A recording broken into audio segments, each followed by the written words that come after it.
Hello, everybody. Thank you for joining us at this webinar about AD DirSync and workstation migration, how to make it easy. With me is Konrad Murray, the co-founder and CEO of PowerSyncPro. However, I like to call him the migration magician. My name is Andre Hausberger. I'm your channel account manager at PowerSyncPro. Before we begin, some housekeeping items. First, the introduction. What we're hearing from customers, a brief solution overview, but don't worry, it will not be PowerPoint. We'll get into the interactive demo with Konrad. Konrad, are you ready? Hi, Andre. Yes, I am. Yep. Awesome. Looking forward Fantastic. to it. Me too. Number 5, key advantages of PowerSyncPro compared to legacy providers. Question and answer. That's an important point. Please, during this webinar, whatever questions you have, type them in. Some of them we'll answer potentially in writing, and others we will address after the interactive demo. And then number 7, next steps. A little bit about the founders of PowerSyncPro. They've been together since 2012, exclusively doing migrations. AD DirSync, workstation migrations. They've touched over 150 customers, 2.5 million users, and they've successfully migrated 9,000 workstations in one single weekend. But which is much more important than that for me, it's 3 technical co-founders that live migrations, that have done 10 years of migrations exclusively together. And it's not some product manager that went to an elite university in marketing. It's people that exactly know what's needed in migration, that have lived it. This is, for me, the outstanding part. Customers that use our solution, amongst others, Wunderman Thompson, RWS, Rico, Octavius, and Konrad also, and the other co-founders worked on large enterprise migrations that are not listed here. One example is the Microsoft largest customer, HSBC, but also the likes of Ernst & Young. What customers tell us that they need, they want to be in total control. They want to sync passwords, SID history. They want to keep full flexibility. So they might not want to migrate all the attributes from an AD, and they want to programmatically, with regular expressions, choose what and how to move along. And they want to plan the scenario. They want to have full security, that no accidents will happen. And we will go into detail later. They also want to have a workstation migration without the headache of either sending in their device or sending a multi-page PDF, which end users don't always fully comprehend, right? And here we match what the customers tell us to what we do. So you're able to sync and configure multiple different scenarios, for instance, AD to AD, AD to Azure AD, so cloud only, hybrid to hybrid, multi-AD to hybrid. So whatever you want to do, flexible, it's possible. And you can use complex expressions to decide exactly what should be migrated, what should be in scope, and what should be excluded, and what attributes you want to leave behind. You will also be forced, and this in a very good way, you'll be forced to go through a what if. So there will be no accidents. You will see exactly what will happen before you click the next, before you click the migrate button. And you will be able to schedule workstation migrations without any user input. So it's a full-featured DirSync platform, which includes workstation migrations. Again, there will be passwords and SID history will be migrated, and we're able to convert devices to cloud only. From what I've heard in the market, we're the only ones that are able to do that with software. Let's compare it. Let's stay on this area and let's compare it to other solutions. Price shouldn't be the #1 issue, but it's important. So it's way more cost effective. It's scalable. We've done many enterprise migrations with those, and we can convert to cloud only. So Konrad, can you help me out a little bit with the next one? It gets complex for me. Hey, good morning, good afternoon, good evening, wherever you might be in the world. Yeah, my name's Conrad Murray, and as Andrea said, I'm one of the founding team of PowerSyncPro, along with two of my other partners, and have been in the migration space for, as Andrea said, 10, 12, well, longer than that actually, but like a lot of people, have been there and got the T-shirt and been burned by other ways of doing things. And so we wanted to build something. Konrad, sorry, there was a slight error on my side. Yes, I mentioned the 10 years. The 10 years they've been working together, the co-founders. So Konrad, almost all his professional life, right? It was the exchange, rip and replace days where you've been in migration. Yeah. Well, I actually started out life doing Lotus Notes migrations for those who have been through that life. But we focus, very much in the tenant-to-tenant and journey to the cloud, Active Directory modernization. But just try and keep ourselves on point here.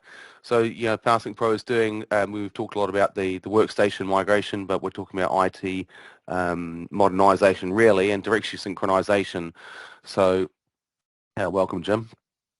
So we're talking about the ability to do directory synchronization between two Active Directories, or multiple Active Directories actually, and Azure AD as well. So we can do Azure AD to Azure AD or any of those sort of the mixes. One of the key things is we have sort of control via the scheduling and the profiles, and the way our tool designed is with this full import of all of the directory objects, with a sync, with the rewrite, with using complex expressions, which is written in there. So we can do scoping right down to, a combination of attributes. If attribute A plus B equals C, then it's in scope, rather than scoping by OU. And then, of course, we have the export, and again, we can rewrite those functions out with mapping complex expressions or just straight attribute mapping. So, yeah, the schedule. I'm going to show a little bit about the directory synchronization and the interface and the scheduling in a wee bit. So, back to you, Andre. Awesome, thank you, Konrad. Sync and scheduling, yes. Yeah, so we're going to have a little look about this. As Andre, I'll talk about this if you like. We've got the full control over the scheduling here. So with the interface there, we're going to be able to see we've got our jobs and our schedules and our import, sync, and export capability, and we can right-click in any part of these. We can pause, we can resume. We have this what-if concept where we can create a profile, see what's going to happen. We have the centralized dashboard here, which is all in one place.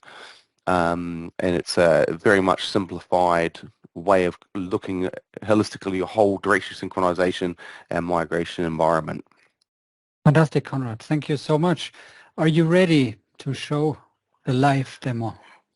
I am ready to show something, Andre. Awesome. I'll let me share out my screen, and I'll walk everyone here. Now, you might want to have your questions at the ready and start typing them up. I'm sure there's probably going to be a number. We haven't got long, and I'll try and get through as much as I can, as quick as I can. I suppose one thing to take away from a real-world experience, as Andre said, we've been doing tenant migrations and at enterprise level, and we can, with this tool, we've migrated 7,500 users in one migration weekend, and ultimately it was 9. But the key thing about the workstation migration, I guess, is that your alternatives are alternative solutions, of course, but manually doing it, scripting it up, and it's the whole concept of getting a machine out of its target source Active Directory or source Azure AD or source Intune enrollment into the target, reconfiguring the Windows user profile, repermissioning it. Does Outlook, OneDrive, Teams going to get restarted and that sort of thing. And that can take where done manually can take hours, and have your end users being offline for any longer than an hour is kind of pretty much unacceptable, the lost productivity. So what I'm going to show you here is I've got a simple MSI agent installer which I'm going to install. That can obviously be pushed out through any normal mechanisms. It can be SCCM, Intune, login script, however way you push out software. And I'm going to kick off that straight away, and then I'm going to walk you through the back end of how we go about configuring this. So I've just got up a PowerShell window here, and what I want to show is that we have the, I should try a backslash in there, it might work better. This is just my installer kicking off, and it's just going to ask me a couple of questions, but this can be as a silent install and all written into it. So the first thing here is it's asking me for is something called a pre-shared key. So this here is just a generated key that goes into there. It sets up our secure communication, and then I just need the URL of my backend server. And we'll kick that off. And that's me installing the Workstation Migration Agent. A couple of things about this. It runs under the system context. It runs as a Windows service. It has a secure channel between the back-end server and my workstation, and that's important. So after the pre-shared key, we have a certificate-based that sets up the public-private partnership. I'll just minimize that all down here, and I'll just show you this machine is indeed enrolled. This is it's an Active Directory joined machine. So it's joined to itmurray.local, and you can see I've got the info button there, which means it's Intune enrolled, and by extension it's hybrid Azure AD joined. And I just wanted to show you here, indeed it runs as a service. And the beauty of it running as a service, you can see here, this is just running as a service. So a key takeaway here for me is that if your end users just leave their machine on over the weekend, over your migration batch time, cutover, whenever that is, providing they leave the machine on, it will just run start to finish, and that'll be the end of it. And they'll come in, they'll log in the morning, put in their username and their password, and they will get a message popping up saying you've been migrated. If they don't do that, then they will receive an alert. And I'm going to show you that. So this is just running in the background here. And if I jump over to my console server, and this is the directory synchronization console you're looking at here. I can bring that up a bit here. This is the DirSync screen. But just to get our machine kicked off, what I want to do, I'm going to jump over to my batch.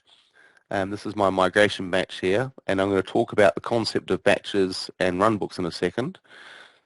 But with a migration batch, I target my batch at a set of computers or a set of users. Typically, it's obviously going to be targeted at the computer, so I'm going to add my computer, and the computer I'm working with is called Delta. So we'll just drop my Delta machine in here, and the user I'm working with, my fictitious user, is Jason Bourne, and we'll drop that user in there, and we'll save that.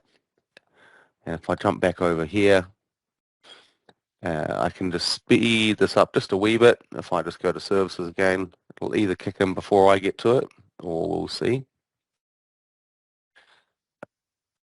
For just the purpose of speeding up our demo, let's restart that. So every on a schedule, every 15 minutes, this is going to phone home, see if it's got anything to do. And I can see, actually, I think it's already picked up its prerequisite runbook. It has.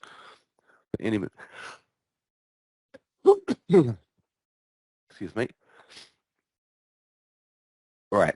So what the end user sees here, they're getting a pop-up here that says your migration is going to start in 60 minutes. This sits on the top. So you can see I've got my Outlook is running in behind here. If I pop that up, it sits in behind it. I can bring up Teams in here.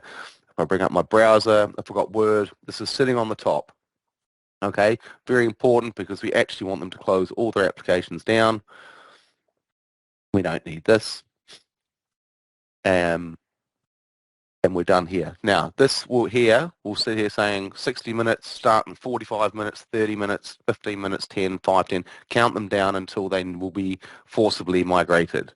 So for the purpose of speeding this up, I'm going to say, yep, I'm ready to go. I've closed everything down. Just say yes. That's it. My machine's going to start migrating. And again, I've got a migration window box in here, so all the time we know what's going on. Nothing hidden away. Now what I'll do is I'll just park my machine up in the corner there. So whilst that's doing its thing, I'll talk you through what else I'm working on here. So in that, just a couple of things, I've got some preferences. I've got a Windows desktop, which is there's a reason why I've got my Windows desktop there. I want to show you that when the machine comes back, I'm migrating, in this example, I'm doing an Active Directory to Active Directory migration. And so it's getting a new user account, so it will be re-permissioned for the Windows profile. And it's connected to a source tenant, and it'll be reconnected to a target tenant. So I need to reconfigure the workloads, the Outlook, the Teams, the OneDrive, and so on. So that's just going to run in the background there. And I'll jump you back over here. And as I've installed that agent, so this is my agent screen in the console. I'll just refresh that, and you see there's Delta. My agent's been installed, so there's my machine. There's the domain it's joined to. There's the version of the agent it's on. Here's my operating system, and there's the last contact with that agent. So already got visibility here, got complete visibility. Jumping now on my agent logs.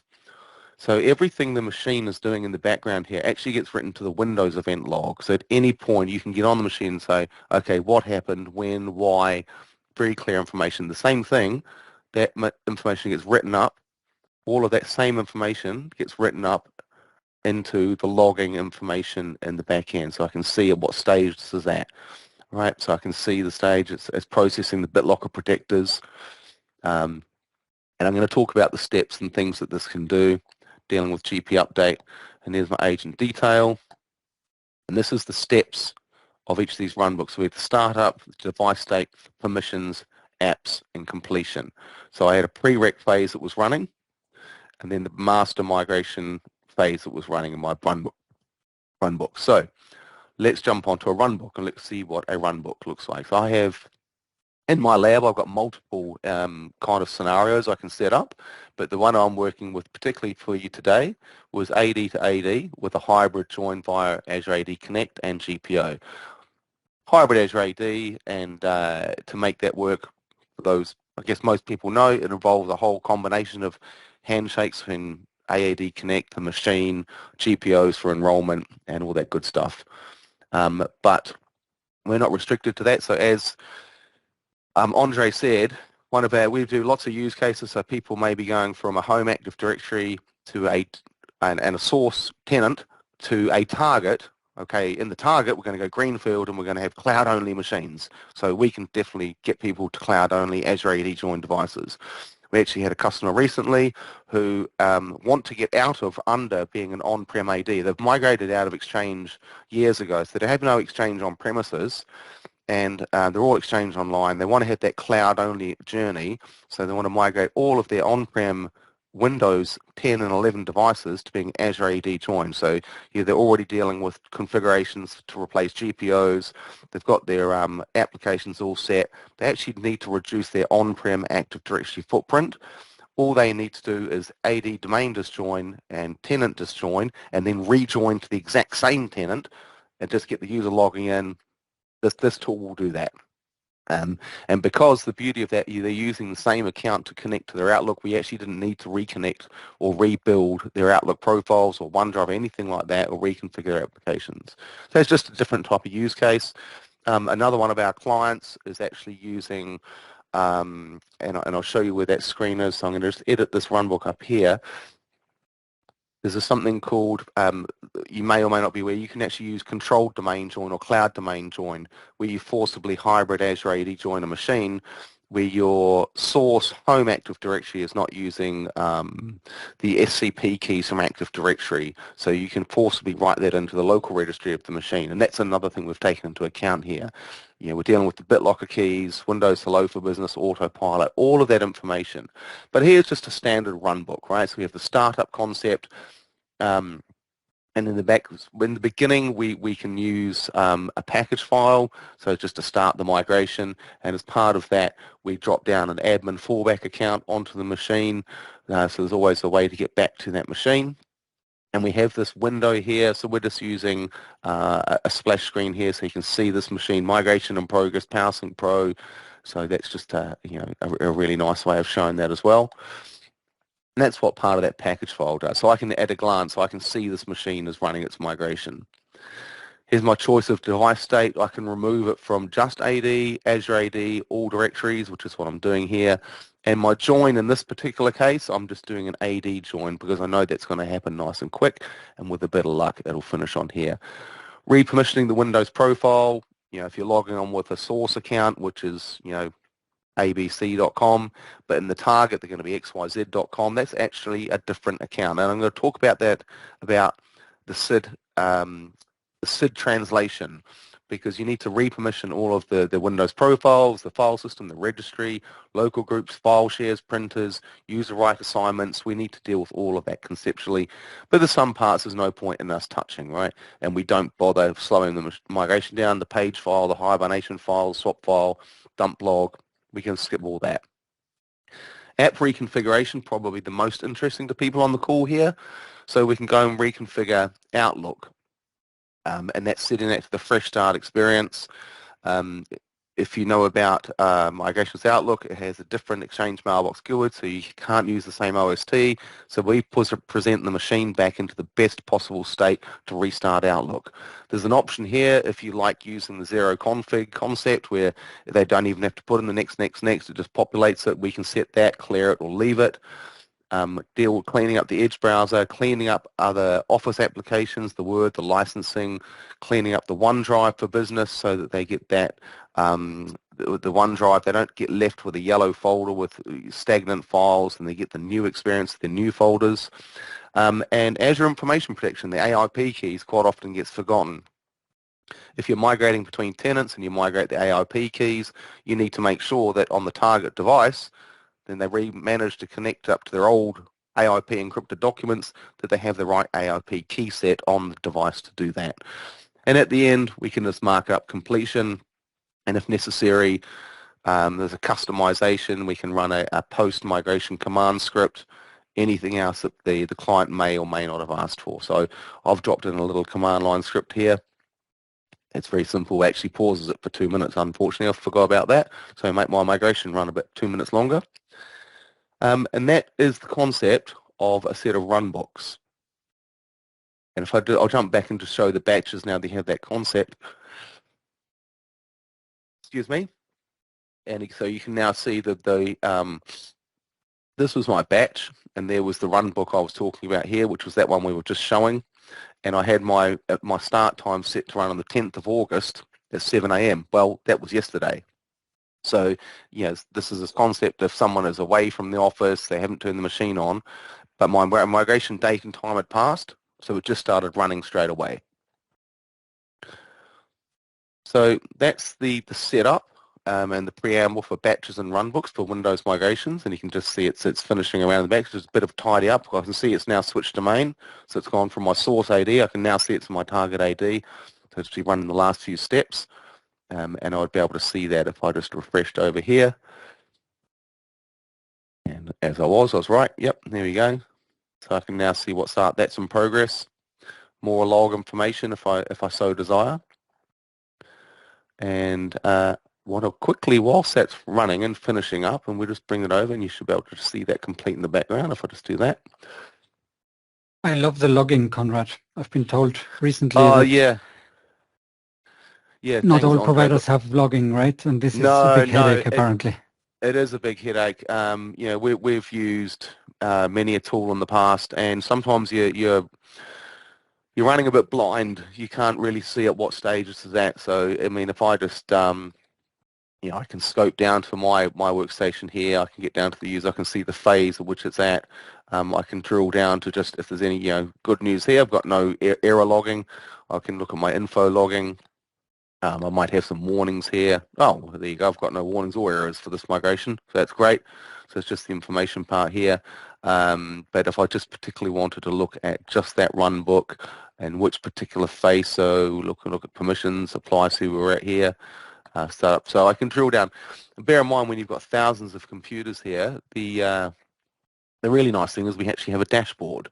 So if you've got 100 or 500, or in our case this weekend we're doing 6,500 machines, we'll certainly be hoping by Sunday evening that of that 6,500, at least 6,000 have got the blue ring here saying completed, and I hope the other 500 are still saying in progress. So this is really important to us. We can see at which stage at any point what's going on here. And we ended up with a graph situation here, so I can see, at a glance what's going on. That's my particular runbook here. So we can see the device state.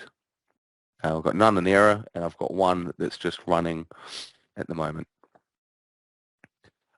One of the things I did want to just come back to here, and it's all down to part of directory synchronization. SIDs, the logged on user account, the source SID. So without the SID, you can't re-permission the Windows user profile. So this is, I can search in here, and I know for a fact that all of these users, if they had a profile on a machine, they're going to get re-permissioned correctly. There's a CSV I can download for that. Where does this information come from? It actually comes from a DirSync profile. Any failed communications would be written here. The machine was already registered, so these actually go back to July, these ones. So this was, you can see any issues. They're legacy ones, so not my current ones, because it's August now. And I'm going to come show you, what I wanted to show you now was a directory sync profile.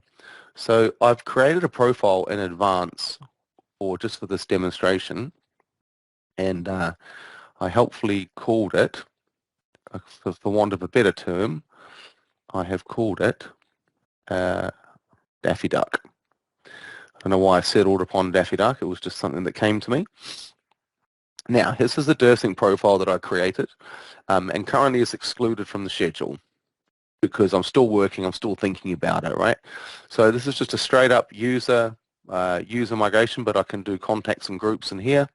I've got my matching based on user if I want to do updating, so if it's an exact match. And but in this particular case, I want to do create only. And we have this concept from having done this a lot of times.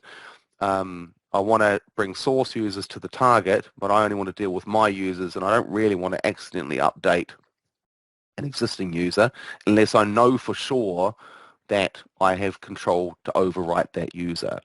And here's my my scoping options here. So on the scoping tab here, all I've done is I've picked that single OU, and I have the whole OU structure here. I could take the top down, I can take child ones, but in this particular case, I'm just taking that one there. If you look, and I have other profiles here, I'm working with special characters and multiple values and things like that just for testing. And then I get to pick my target OU where I'd like to write them to, which I've already done. Now, I can base on, I'm going down to an OU, but of course, within that OU, I might want to do scoping by extension attribute. So I'm saying if extension attribute 10 is equal to sync, then it's in scope. If extension attribute 11 says do not sync, then it's not in scope. So you can scope right down to, any sort of level you like to go down to. I've even got the ability to use a complex expression where I may have gone even more and say if this, then that, if this, then that, if this, then. Then the complex expressions can go on and on and on for scoping, matching, and mapping. Really powerful stuff. If I was going to do matching and updating, I might say, okay, if the SAM account name and the mail are both equal, then this is my guy, and I can update the attributes. Otherwise, new user. I'll come to the mapping attributes in a sec. Within our DirSync, we have the ability to deal with the exchange address book policy. We can hide from the GAL. All this information, for people who've done these before, will make sense. You want to hide them from the GAL and the target because you're merging into an existing organization, and if you suddenly have everybody appear in the GAL, people get confused. Certainly probably don't want the target writing the address policy for me. I want to control that, so we set the exchange address policy to disabled. And I might want to mail enable, and that's the attribute setting in the target. I might just want to flow the source ones, or I say, well, actually, in my source environment, they were just standard basic AD users, but in the target, I know they're going to become mailboxes, like share mailboxes or actual users. And I can deal with whether the account will be AD disabled or enabled. Very useful in advance. I might want them all to be disabled.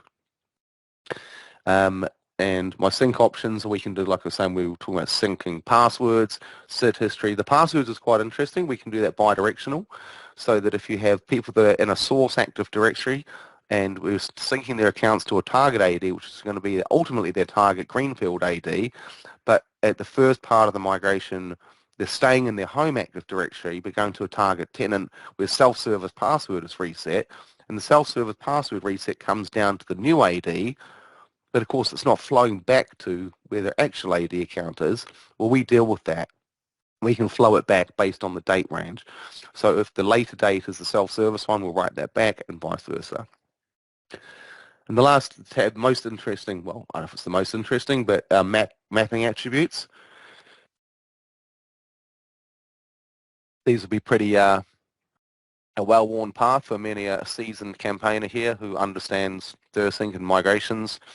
Usual classic mapping, the mail, the first name, the given name, the common name, title, address, employee ID, all that good stuff. In the background, my migration's still running. As part of the migration, though, the target environment says email should be lowercase, and I want to take the source email address and UPN. I want to take the left part, but on the right part, I need to change it to the target. So with a complex expression, I'm doing that. And one of the things is we might take the object GUID, but actually I want to map that to the MSDS consistency GUID, which, as everyone knows, is the immutable ID. And so that we have a consistent immutable ID between the two, the source and the target, and we can use that for mapping. So that's a little bit about a DirSync profile. I could go chapter and verse, but I'm not going to exclude that from the schedule. Let me unexclude that, and let me just save that there. And my migration's finished in the background, so the whole time we've done this webinar, I've completed a migration whilst talking about this. So I just want to finish this. Oh, I unticked my target OU. All right, just mark that again. There we go.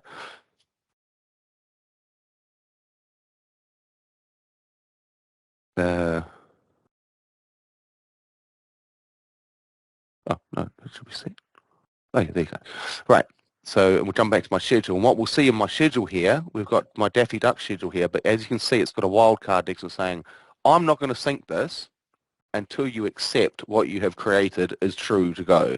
So I'll go from here, I've got all my right-click options. This is my schedule. I'll show you the schedule here. Every half an hour, start to finish, finish to finish, or start to start. I can do specific times of the day.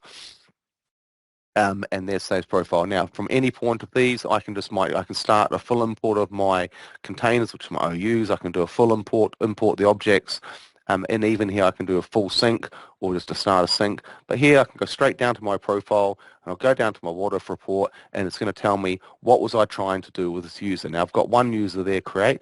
I'll jump back to that migration in just a sec. I'm going to show you, this is my source AD. I created two objects in here, Daffy Duck, and I've got it uppercased, and I had long boy, and this one says was in scope EA10 said sync, and this one said EA11 do not sync. Here's my profile. I'll click accept and export, and I'm going to go back to my schedule, and I'm going to click run for everything to run everything, and I'm just going to leave that to run. And then we're going to log into our Windows machine over here with our new login, jason.bourne, B-I-N-E. Fantastic, Conrad. So what we did, while you were showing all the rest, there was a complete workstation migration, correct? Yep, it sure was. Fantastic. And my password. Oh, I maybe I should try the right password. There we go. Right. So that machine has migrated. It will have reconfigured its Windows user profile. It will have reconfigured the apps on that machine. So Outlook, OneNote, OneDrive, all those good things. Now, if you're thinking in tenant-to-tenant world here, and you've done migrations, imagine that the user they'd just been left their machine on and come in, they literally would have been presented back to the login screen. So this was my login screen here. Doesn't look any Conrad, different. sorry, that was one user in 20 minutes, right? Well, I can probably tell exactly how long that took if I go to the logs, but yeah, basically 20 minutes, wasn't it, I think? If we go to my dashboard, we can refresh my dashboard. That should show both completed now, which it does. And if I just go to my agent detail here, sorry. what do we had here? Start. Well, we completed Around the 15 minutes, prereq yeah. at 16, and it completed the next part at 33. So that was under 20 minutes. That's fantastic. And you can do multiple machines at the same time, right? Oh yeah, absolutely. Like I say, this weekend we're doing 6,500 for a client, and this scenario. So what we were just looking here, scenario-wise, was AD to AD with a hybrid Azure AD join. There are, of course, scenarios with gigantic profiles and cloud AD join, which will make it down. But in the main, reconfiguring a profile on a Windows workstation works nice and quick for us. But, in theory, the user here is now up and running. If I just start up my Outlook, which is going to be the number one thing that people are going to see, I've actually got mine set to 0 config, providing I still need a few things to run here, which is obviously the AAD Connect and the GPO and things like that. But all things being equal, this machine would then just become joined in there. So you can see it starting up Outlook, loading the profile. And I just wanted to jump over to my DirSync again. So what we had here, which was my Daffy Duck user, we can see here we've got one user. And that's my object being created. Back to the DirSync piece here. Now, so what we have, that's my logging, message logs. So I can get message logs about everything about that. Something also which is interesting, which is a single object report. So if I look for my user Daffy in my just straight up single user report, and I can see the combination of the source and the target, which I probably perhaps should have showed before I completed the sync, but basically you can see in my first column is my source object attributes and what the existing one is and what the future target will be. Now, you can see here, my mail was all uppercased, and then the target became lowercase with the new value on the end. Same with the mail nickname, and I didn't do any other. So UPN I had uppercased as well, and then it went to lowercase over on the in the target as well. So now if I jump over to where my target was, which was this one, so my webinar OU, and if I just refresh that OU now, and there's the user I had actually created with that's my quick DirSync demo done there. And if we come over to here, and now the beauty of the migration, we learned a few things along the way. We need a nice, obvious, clear screen in the front there. That the end user is very much now aware their migration is completed, and we can put extra comms into here. Follow any other instructions, and typically that might be now go reconfigure your mobile device. So that's finished. That done. It even actually had a 2-minute delay, and I think I said to you, had a 2-minute delay in this because I needed to just have a command line script run, and my I can tell you what mine was to run a temp. I created a temp directory and created this text file in here, and actually I think I put in the date and the time of the migration. And I know that added a 2-minute delay in here, so I think I actually had the command line script in here. So that was the migration complete. That's a DirSync done. Andre, I think you said I had some questions. Is that right? This is fantastic. There's quite a few questions. I think Neil has answered most of them. Oh, okay. Brilliant. Let me bring up the chat and see if there's anything left for me to pick up. There is. We did get one in very, very interesting one. Yeah. Regarding in the case of multiple forests syncing with a single M365 tenant, can the tool migrate the account from one AD domain to another while disassociating from the source account from Azure AD and associating the target account with Azure AD? The answer to that, yes. I think we're doing that now. Can I see where that is that Mukesh? Yes. Right, Mukesh. In the case of a multiple forest syncing with a single target tenant, can the tool migrate account from one AD domain while disassociating the source account from Azure AD and associating the target account with Azure AD. I think the short answer to that is yes, without knowing more information. But when you say to disassociate the source account from an Azure AD, the disassociate, I probably want to explore what you mean by disassociate, because to disassociate an account with an Azure AD, it depends if you're talking about the login to the computer account or you have an Azure AD synced account from an on-prem AD. If you're doing that to disassociate it, you would make it a cloud-only account, and then AD will no longer work with it. And once it's cloud-only, you can clear the immutable ID.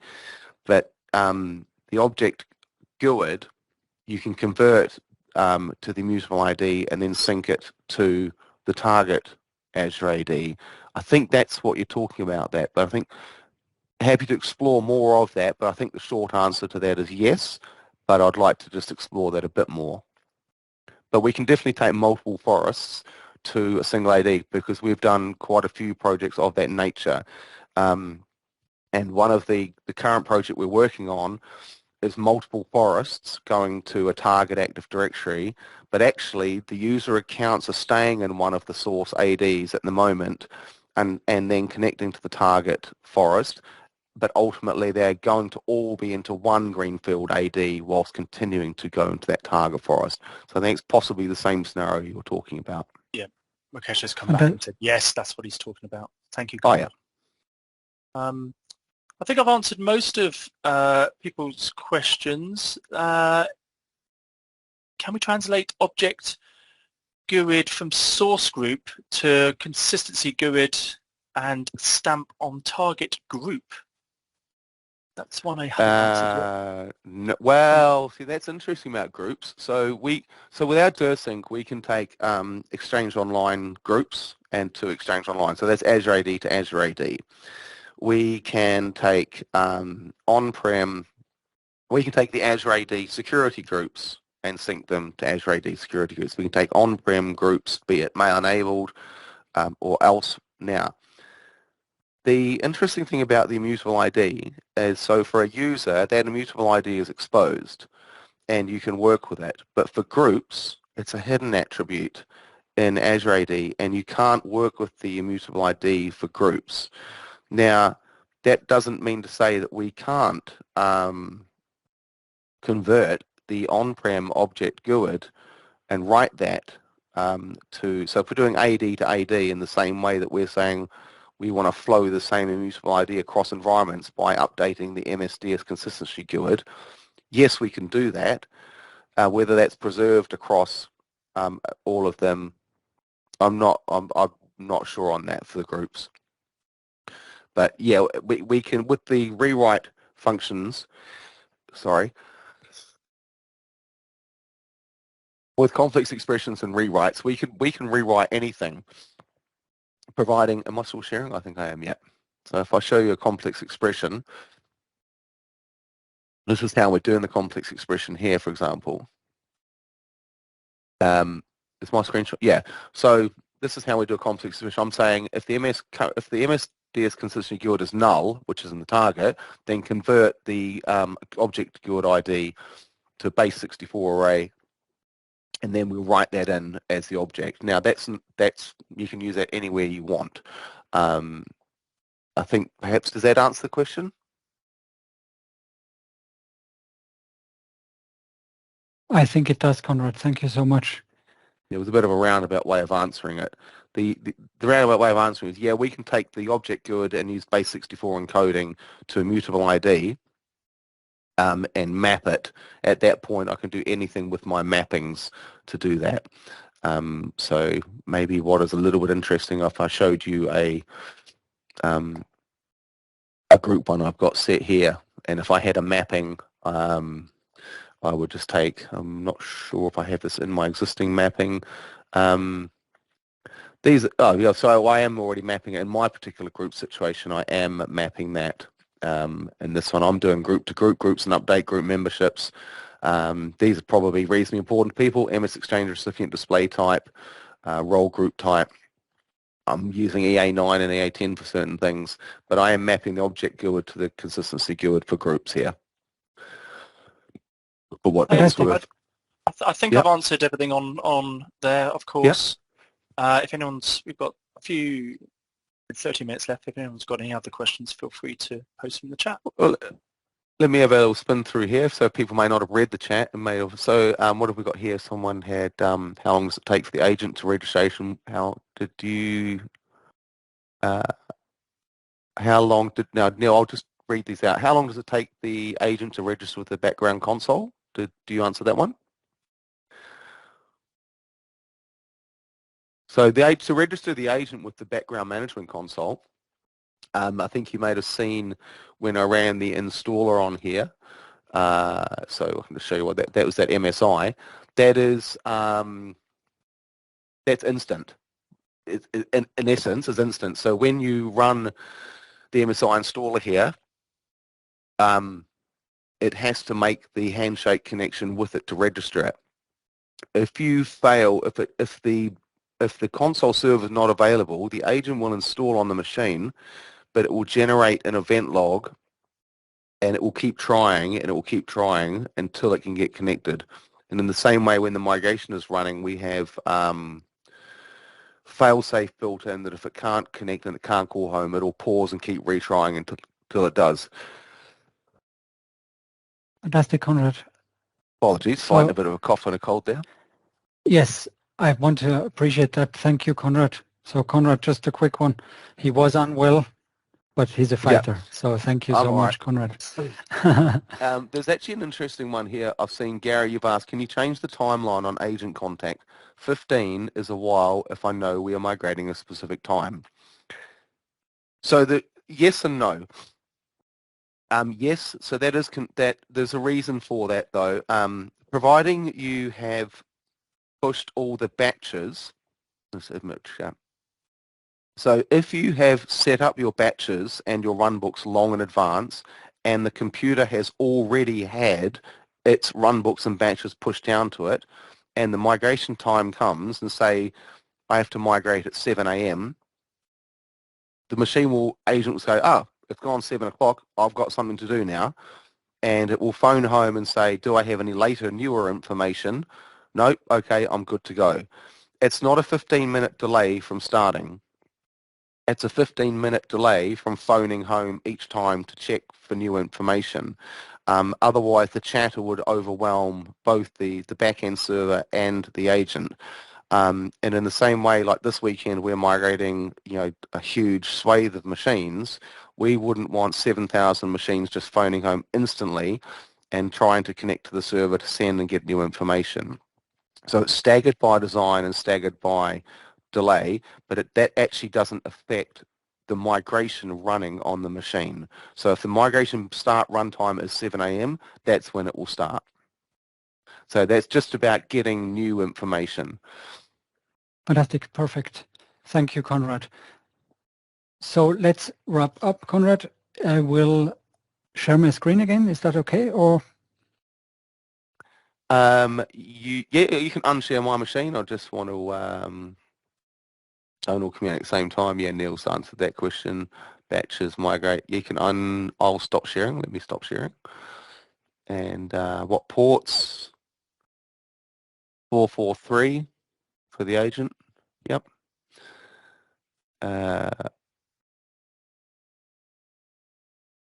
Yep, Neil's already spoken about server OS, so we're already doing file shares and user assignments, and on top of that, an ability to fail back a migration. Did that get picked up? I talked about the fallback account. Yeah, so it's interesting, isn't it? With all the greatest will in the world and anyone who's worked in ID, there's no way I'm going to sit here and tell you you're going to have a 100% success rate, because you just don't know what you don't know sometimes. I can tell you that when we did a migration at the start of the year, 7,500, we pretty much had a 98% success rate. And the factors beyond our control, which sort of blocked our migration, was actually network problems for people being able to get direct line of sight to their Azure AD or to their AD. So that's when the machine can fail. Now, dealing with Azure AD cloud-only devices, migrating them, that's your biggest risk of bricking a machine, right? So if you've got an Active Directory domain machine going to AD, it's less of a problem. But we don't want to brick any device. If there's no way to get back on the device, no one's going to thank you at all. So we drop down, and this is a configuration, so it's in the tool, but the tool comes via a package file. We drop down a local fallback admin account. The very first thing we put down is the admin fallback account, so we can get onto the device. And at the end, if I showed you the logs, you'll see it deleting that account and deleting the package file. In terms of failback or rollback, no, you can't roll back a machine once it's been migrated unless you were to remigrate it. It's not that it's a destructive process, it's just that you have cleared the Outlook profile. We don't snapshot the machine and then you can revert a snapshot. And once it's AD domain disjoined, you'd need to rejoin it back again. So in terms of rollback, or I'm assuming it's not rollback, it's rather than failback, but yeah, profiles are hard to, you can't push them back again. Perfect, Conrad. Thank you. Yep. Translate, stamp on the target group. Yep. Can you, yes, the question was here, Steve, can you execute a PowerShell script as part of the runbook? Yep, that was that very last thing, command line script. We can do that. Can we brand the pop-up window? Yes. Duplicate accounts, yep, we handle duplicate accounts. We deal with the clashes and we deal with the what-if reporting for clashes. And it depends what you're basing the duplicate object and the target based off on, SAM account, UPN, and brand the pop-up. Yes, we've had that. Thanks, Neil's done a great job. Awesome. Thanks, Neil. I didn't even know you were joining. That's brilliant. Yeah. Pleasure. You can uninstall it, but yeah, SCCM, or do we have a different module to AD attribute, custom exchange attribute? Can we use one module? That's licensing. License for tenant AD and license per user, license on composed DirSync and migration. Yep. Okay. Well, thank you guys for actively engaging in the questions. That's really cool. Yeah, nice to see some. Hopefully you've seen some great stuff from me. It's a quick round the houses. It's trying to squeeze a lot in there. I'm going to hand back to Andre to close us out. I've been Conrad Murray. You can get hold of me after the migration. I'm sure Andre's going to wrap up with a recording and some further information, next steps. So thank you for your time. I hope you found that useful and hope that was interesting. It was awesome. Thank you so much, Conrad. And not only thank you to Conrad, thank you to Neil for answering all the questions. And thank you for you guys for participating, for asking so many amazing questions. I saw the chat was on fire. We're not 100% done yet. Check the screen for the key advantages for PowerSyncPro. It's also easy to deploy via SSCM, via Intunes. It's an MSI installer. You've got a single dashboard. You can access it from any device. Questions unanswered? Yes. What's the next steps? So feel free to request pricing, request a free managed trial. But what we recommend is plan your workshop to discuss solution features and requirements.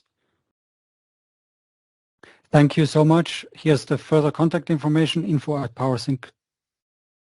Sorry, you can read. Sorry, I can't. Thank you so much, everybody. And please be in touch.